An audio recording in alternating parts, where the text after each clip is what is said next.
Excellent. So I'm going to go with that we are live. And if we aren't, people are going to ping me and say, "Where are you?" So, for those of you who can see us, we are on LinkedIn Live and we're also on YouTube Live as well, I believe. I'm here with Tashar Rasaud, and thank you for joining me today. We were having a great Sure. conversation about product management and AI and all the buzzwords that people are talking about today. I wish I had a background, so you're going to see me like moving so that you can't see my library back there, but if you see it, you see it. You know, it is what it is. So today we're going to talk about AI and product management and how that's going to change the atmosphere of product management over the next few years, or even now, as we see a lot of buzzwords and a lot of people talking about this particular new or evolved technology, right? It's not new, it's just evolved. It's been around for a couple of decades, probably since Mhm. the, some people may want to say the 1930s, depending on what book you read. Some people say the 1950s, but it has been around and now it's evolving, right? A lot of people are talking about generative AI and so forth. And so what we're doing is we want to have a conversation about how is that going to impact you as either a small business, in your professional career, or as you move through product management. So, Tashar, give us some background about yourself. Tell us where you've been and all of your success. Haha. Sounds good. So I just before I get started talking about myself, and that may take a while. I just wanted to re-emphasize the point that you just made that AI is not new, right? AI Mhm. has been around. What we are seeing now is a certain type of AI that we will talk about, the large language models and the adoption, the broader adoption that we are seeing. That's what's new, right? So the impact of AI on the masses, on the general population, and perhaps a certain maturity that technology curve has reached, or at least parts of it, in terms of how visible it is, right? So that's really what has changed, and that's piqued a lot of interest from the general masses, right? All right, so let's talk about me for a minute. My name is Tushar Rathod. I consult. I do product management primarily. I do consulting. I have a small consulting firm here in DC. I teach at the University of Maryland. I teach at other places like the Product School, UMBC, the Towson University, and stuff like that. And my clientele includes federal government, nonprofits. I have done work for the Big Four. I've done a project, a longer project for PwC. I've worked with setting up labs with EY's Product Lab Initiative. Worked for clients like Chick-fil-A, Nestle, other people. Right. So I love product management, and it gives me a lot of satisfaction to see the difference that I can make with a certain level of thinking, work, and the cross-functional teamwork that product management encourages. Right. So I love this, and I'm glad to be here. Thanks for having me. Excellent. Yeah, no problem, no problem. And this conversation started with literally, or this idea of us doing a LinkedIn Live started with just a conversation. You and I were just kind of chatting. We were talking about Swiftly and all of its wonderfulness, as I like to say. Yeah. Uh, and you gave some valuable feedback, I think, for the evolution of Swiftly, which prompted me to do some things. So, give me your take on product management and the evolution of AI. Like, what do you see that in the future? Yeah. So I certainly didn't come up with this. I heard it and I loved it. And what I heard was that AI is gonna change products. AI is gonna create products, or AI is gonna kill products. Right. AI is gonna be there in products in many different shapes and forms. And again, there are many different types of AI that we are talking about here, very broadly, right? But AI will have a significant impact. And when we say products, we mean more than just, of course, more than just physical products. We also mean technology products, but we also mean services, right? So, broadly speaking, anything that that delivers value will be impacted by AI.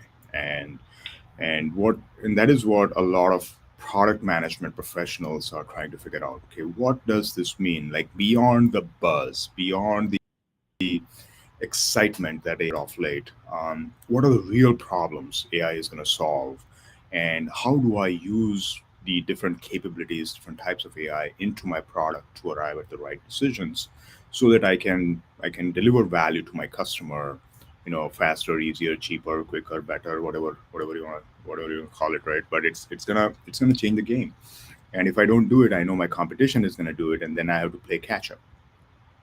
So we are starting to see a lot of product managers, somewhat struggling with the use cases or the applications of where to put AI and how to integrate it seamlessly, and not AI just for the sake of AI, but AI as a part of the overall value delivery mechanism to enhance customer value, to enhance business value, right? So that's what everyone in the profession is starting to figure out. And when I say the product management profession, in addition to the product managers, and it's the product owners, it is the marketing and branding people, it is the systems engineers who are really trying to figure out how to deliver My this, people, integrate this. my Yes, people. your people. Yes, yes.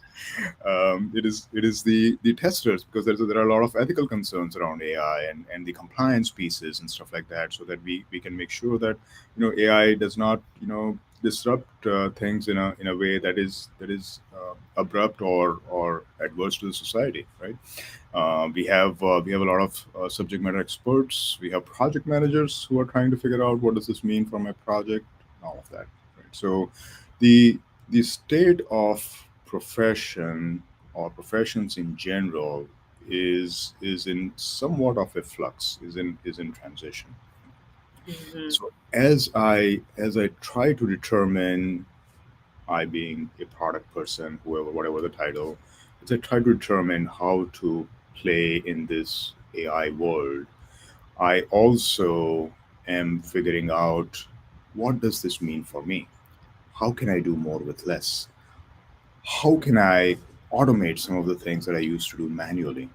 What are the different toolkits that I have? And a lot of those things are popping up like anything everywhere, right? And we'll talk about like your area of expertise, the small language models, or as you call them, slims, and how we can use Hmm. those, right? So Yep. that is really changing the way product management itself should work, right? But Hmm. from what I see and hear, or don't see and don't hear, I don't see as much buzz around the product management profession itself gearing up, shaping, Correct. and changing to integrate these latest technologies. And I feel like that is the base layer, that is the platform, that is the essential piece. Like it's me eating my own dog food, and it's only when I do this do I get a feel for what it means and how it works for my teams, internal and external, and my customers. So I should really start with myself. And going back to what you were saying, that's what excited me about your product, about Swiftly, and about the work that you're doing in terms of integrating that to advance the profession of product management, right? So Right. I Yeah. yeah, I'm excited by how you've thought about these things and what you're building. Yeah, I think it's a couple of things. Like I think I wanna narrow it down a little bit more because I know AI is so broad and Yeah, everyone is using the term very loosely, right? yeah, Kind of like the word friend. People use that very loosely, right? And right. so I think with AI, we have to break it down a little bit in terms of especially helping a lot of small businesses understand how they can navigate this plateau in this large industry that's coming about with business intelligence. And so the first part of it is understanding that what Tashar was talking about in terms of a small language model is right now you see ChatGPT, it's a large language model. So, it's going to you can go in there, you can talk about whatever, you can chat about whatever it is you want to no avail, right? But it's only going to give you a subset of what that information is. It's not going to go to the granular detail because the devil's in the details, as everyone likes to say. So there is a certain thought around a small language model, which Swiftly is based off of that, right? It's a small language model. I like to say it's even a teeny tiny language model, right? And so meaning that we have our own proprietary, algorithms that we create in a niche area. That niche area is product management, right? Mm-hmm. Specifically for software development. We would love to broaden that in other areas in the future, but right now it is specifically to product management. And our goal is to focus on a specific industry, and we're still in discussions on which industry that would be. However, going back to what Tashar was saying, I do think that if small businesses focus on having a small language model where they can have a niche area, then they can start to step through all of the other aspects of AI, getting into machine learning, getting into deep learning, getting into more of the other higher parts of the AI industry. Because right now, a lot of people are trying to do machine learning things, right? Because they've seen the chat GPT, but most of the time you have no chat GPT dollars, right? And Right. so it takes a lot. It takes a lot of quantum databases and a lot of system engineering thought process, algorithms, and neural networks, and all these vectors in order to get to your chat GPT level. So a Right. lot of people, and I really appreciated your feedback, Tishar, about Swiftly, thinking that we're right there, we're right at the cutting edge, but still there's a lot to learn within the product management space and how you want to navigate this. And I think a part of it is starting small. You don't have to jump out and connect all of your systems to a chat GPT just Mm. because you hear it out here. You Yeah. have to think strategically about what market you're in, who you're trying to target, and maybe think of a small language model. There's a couple of them. We just posted an article on our Work and Intelligence LinkedIn account about a small language model, and there's a couple of them out there that you can use. We've developed our own, obviously. But so, what do you think about? So, I'm saying all of that, Tishar, for you to kind of express to the audience about what do you think about businesses being able to navigate the AI space and breaking it down into pieces instead of trying to take on the big chunk of what's out there now and saying, "Oh my gosh, I got to connect to Chat GPT because that's what everybody else is doing." And Yeah. most people would know that I don't really like followers, right? Like, I mean, I want you to be as individualistic as possible because there's so many different ways to solve the problem. Yeah. So let's break it down. So if I am a business, if I am a small business, medium-sized business, maybe even a large business, then I have my business problems that I want to solve. So what do I want to do? Let's say I am the DC government, or I am a federal agency, or I am a state government. Then what do I want to do? I want to look at, okay, what kind of services are my customers coming in for? How can I automate some of these pieces? What can I learn about the customer experience over there? What is the data that is already available for me that I can have analyzed pretty rapidly, almost in real time? Like there are apps right now who that will like scan your stuff using AI. I mean, even like in live video feeds and live meetings, they will tell you, okay, this goes this is what is happening, this is the sentiment analysis, this is what is going on, right?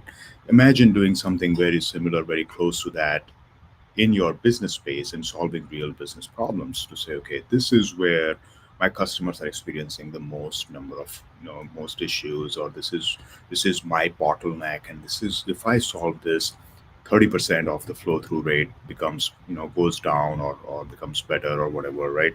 A small restaurant trying to figure out, okay, what should I be, getting ready for, what should I be preparing, and so that I can serve my customers as fast as I can for the dinner service, and I can get a faster turnaround, and that way I can serve better and make the most revenue. And AI can go in and look at the past orders. They can look at breakdown of ingredients that you might need, breakdown of processes, breakdown of equipment, and they can analyze all that pretty rapidly and give you a menu of, okay, these are the things you need to do to increase your flow rate, which is a sort of a technical term, but ultimately to deliver more value, right? Experience that the customers will have can change completely with these small language models. You have your data set, you have your rules engine, the old school way of doing things. Now you put an AI model on top of it, and now it can interact with customers in real time to say, okay, I want to fill out a disability application form. I want to apply for unemployment. Okay, do you have this data? Do you have this data? How about this? Oh, you were unemployed on this. Okay, you need to go back to this. Can you justify this? Right? And in an interactive way, it can collect a lot of this data, a lot of this information as if I'm chatting to a real person.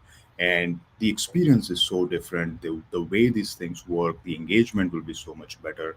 And at the right point, at the right times, AI can bring in a live human being from the team to manage exceptions. Right. Mm-hmm. So that whole thing, like you have improved your productivity, you improve your customer experience, you have deployed these tools, you're using your data to the maximum extent, right? And the whole business model, in a way, changed, right? Mm-hmm. I mean, same thing for small businesses trying to manage appointments, rescheduling customer client calls or appointments and that kind of stuff. A lot of one-off or small shops that are providing consulting services, financial consulting, accounting services, this and that. And there's a big challenge managing these kinds of things. Large businesses actually a bigger challenge because the data is so fragmented, siloed away, and people know only parts and pieces of it. You run an AI engine on top, you certainly get an end-to-end view with recommendations, with real-time updates potentially, and not only that, you can action it, makes it actionable. Right? So I Mm-hmm. think that there are some real opportunities with AI, and that brings us to some real opportunities with AI that you've been trying to solve in the field of product management, right? Mm-hmm. So, like, if I am a product manager and I'm trying to make a product centric decision to say, okay, what are the pain points that my customers have? What should my roadmap look like? What should this epic be broken down into? Every time you have an epic, you break it down into so many different features and stories and this and that. I mean, it is mundane work. I mean, it is. I mean, if you really Mm-hmm. look at if you really look at like all I mean, look at 1,000 product managers who are doing that. I mean, you can see patterns there, and that's where AI comes in. It says, okay, this is how industry best practices align to doing work like this. Like if you're going to set Yeah. up a server on AWS with firewall and this and that, if you're going to set up a DevOps pipe, DevSecOps pipeline, if you're going to do this, then there is a standard way of doing it, and that way you don't suddenly forget some of the critical pieces. You have a breakdown, you have some kind of a logical relationship sort of already provided in there for you. You may even get a fairly reasonable estimate of how long it might take you. And you can tweak that. And based on your tweaks, it will update it in the future. And that's the beauty, right? So the way Mm-hmm. you are doing it, the things that it means to your business is what you can put into the small language model and make it smarter over a period of time with the data that only you own and the expertise that only you can bring to the table, and you can amplify your business, really really amplify it, really make it highly value centric, right? Right. So yeah, I think Right. these are exciting times that we live in. And I think you touched on something where you were saying that it sounded like you can use AI as an assistant, right? And I think the other day we were talking about it as like your coworker, right? Mm-hmm. Like you can have some of these solutions be a part of assisting you in doing your work, but not taking over your work because that generally we're not there yet. Like if some people think it can take over your work, you're not technically all the way there yet. Because what I mean about taking over your work is like I press a button in the morning and you're doing everything for me. You know Yeah, what I mean? right. And I think for me, at least, Swiftly is almost there for me in some of my projects, but Uh-huh. not quite Right, there. But right. it's there enough.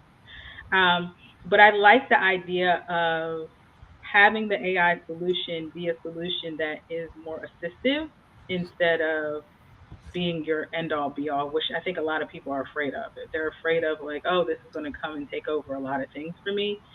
but you still need that thought process. And I think one of the reasons why I created Orca Intelligence was because of my nieces and nephews, like literally because they're just so smart, right? And so a lot of the jobs that we did as adults was very boring to them. Mm, It would be seem very boring. So they needed an environment in order to have fun and really think about it and utilize their brains, right? And so now they're able to look at various areas in their lives and not just, type at a machine and input data. They actually want to think about things. They actually mm, want to strategize about it. And so I think that's what AI is going to provide. It's going to provide a way to do all the mundane tasks for you, but then will allow you to do the more thinking process if you want to think. Now, there's some that may not want to do that for whatever reasons. But if you have those that want to be intellectual, that want to take on those real jobs that are intellectually heavy, yeah. then AI would be a good complement for that type of employee. Yeah, yeah, totally, absolutely. I think, and there are some really good points here that you made, but I want to go back to one point you made earlier, just a minute ago, and that's AI taking away, not taking away jobs, and I think there is a lot of debate going on, and the way I think about it, the way I see it, is that AI is going to change the game. It's going to change the jobs that we do. It's going to change the way that we do the jobs. It's time now it's time now to start learning about AI, start thinking about AI, start adopting AI, and to just start getting familiar with it, start toying with it, right? And the more you use it, the better you will get at using it. And this is just like any other tool. And you get better at it, you use it. It will help you do your own job. It will make you more valuable, potentially indispensable, because I mean, there's this whole field around prompt engineering, around LLMs right now, right? So prompt engineering is all about how do I put in the right prompts? In other words, how do I interact with this new technology? It goes back to the core concept of human machine interaction, right? The whole field of how should I mean, when I say something to a person, that person does it in a certain way. So that's the human to human interaction.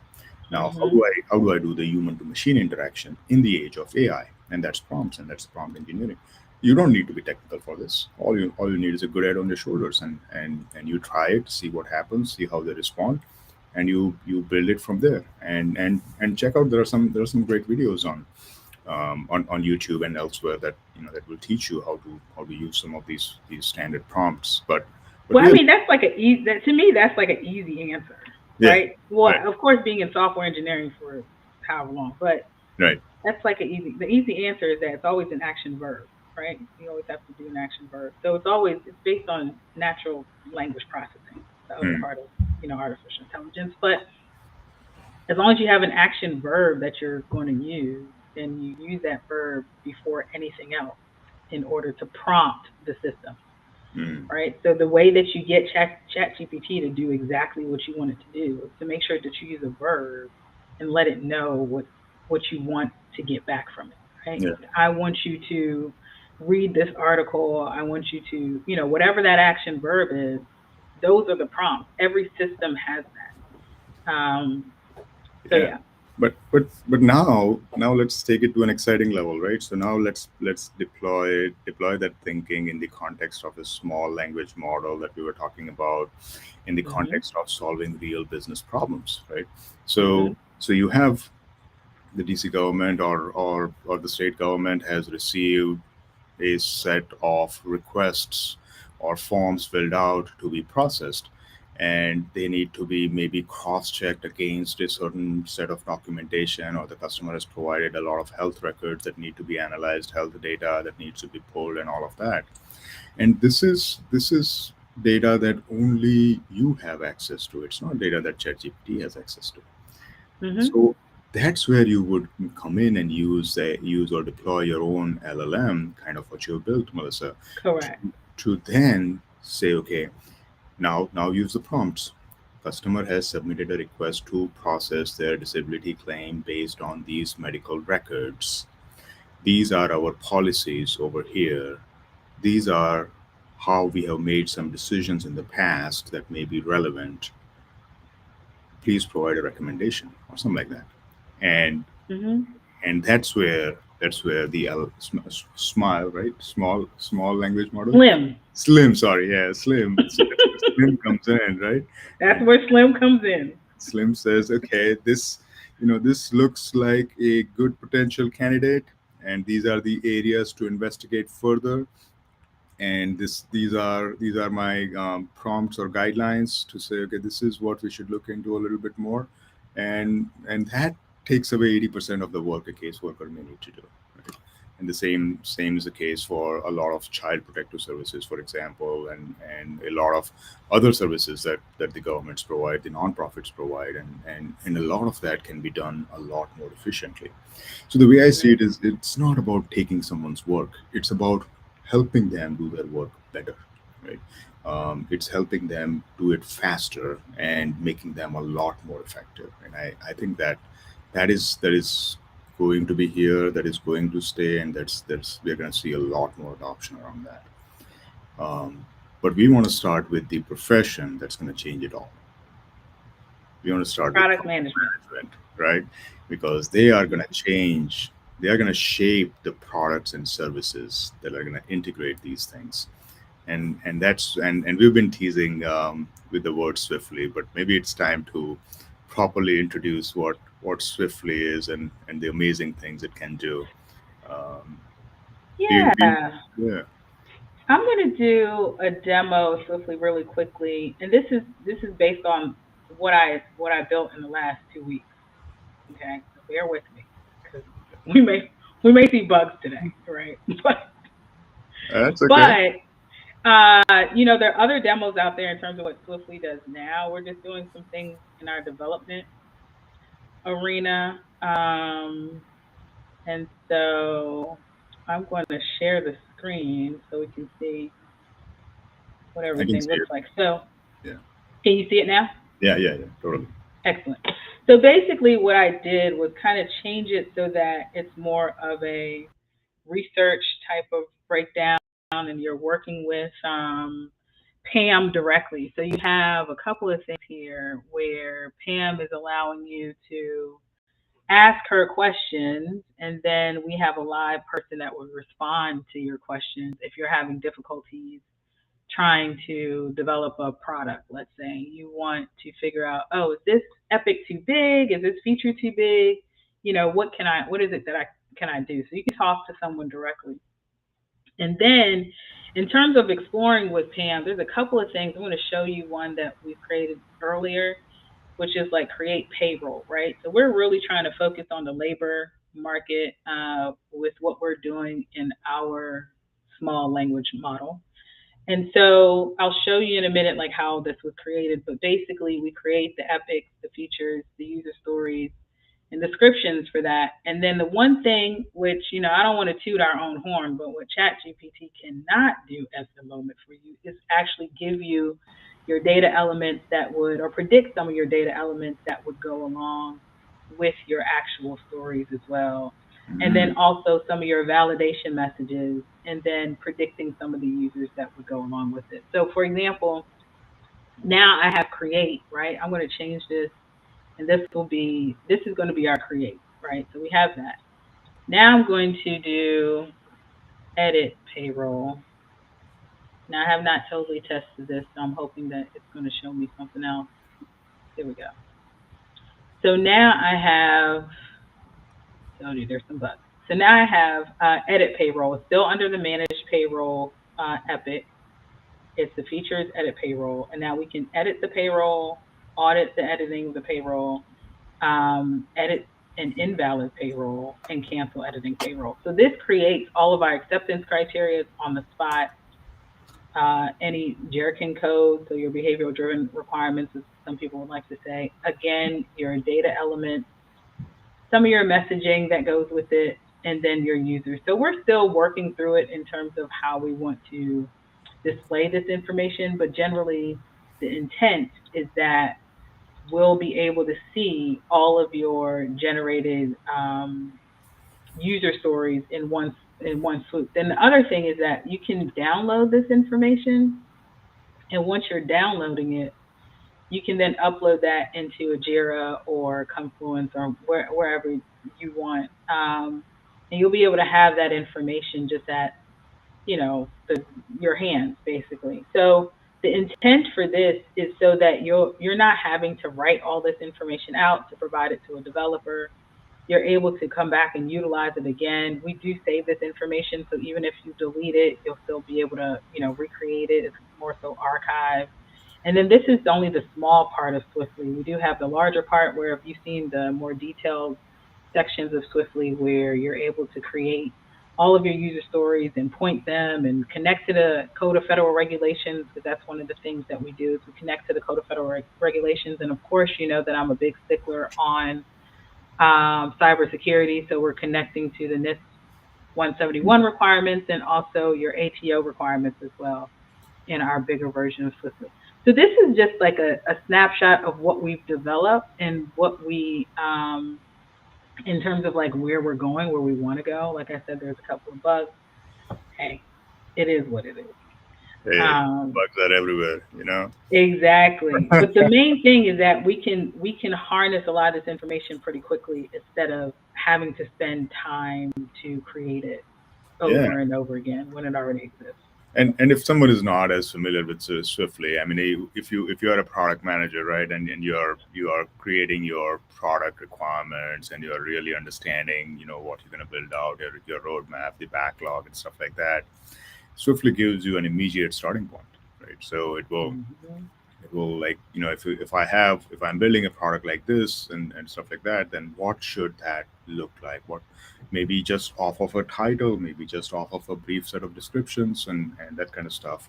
And based on that, they will create Swiftly will create quickly, a list of epics and stories and backlog and roadmap and and sort of recommendations, milestones, and that kind of stuff, right? And then you can then export it out of Swiftly, put it into whatever software you use, by default, like Jira that you were mentioning, and others that it integrates with, or you can continue to use it in Swiftly. You don't have to pay for anything, any of the other subscription services.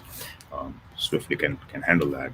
But if you want, you can quickly and easily export it too, and that cuts down the initial work, which is the toughest part of the job, right? I mean, what am I going to do? How am I going to go about this? What is all the work that's involved? How many people do I have to talk to? All that is done.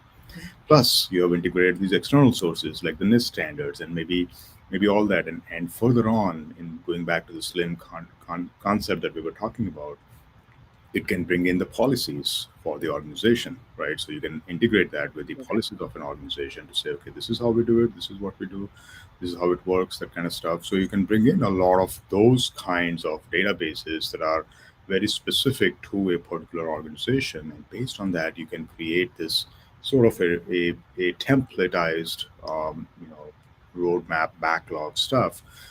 And now, what you've built in the last 2 weeks that you were just demoing, and by the way, if anyone hasn't seen Pam on LinkedIn website, you should really check her out.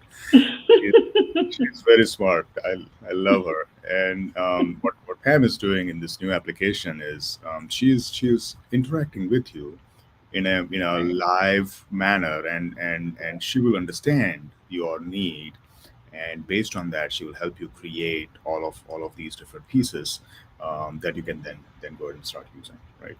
And these are early days for AI. These are wonderful, amazing days for Swiftly, and we're going to build this product. You're going to have it such that interactively you have a lot of these pieces sort of pre-done for the product managers, that they can then put it in front of this SMEs or bring in a group of people and go through it and say, okay, this applies, this doesn't apply, this makes perfect sense, this and that.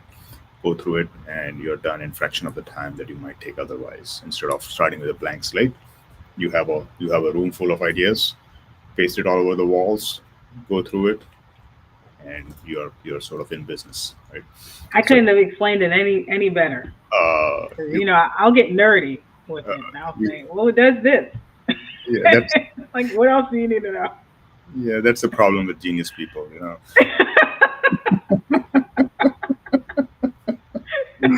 all right. So that's very cool. So should we take a minute to think about where this is going to go? how Sure. how will this shape up?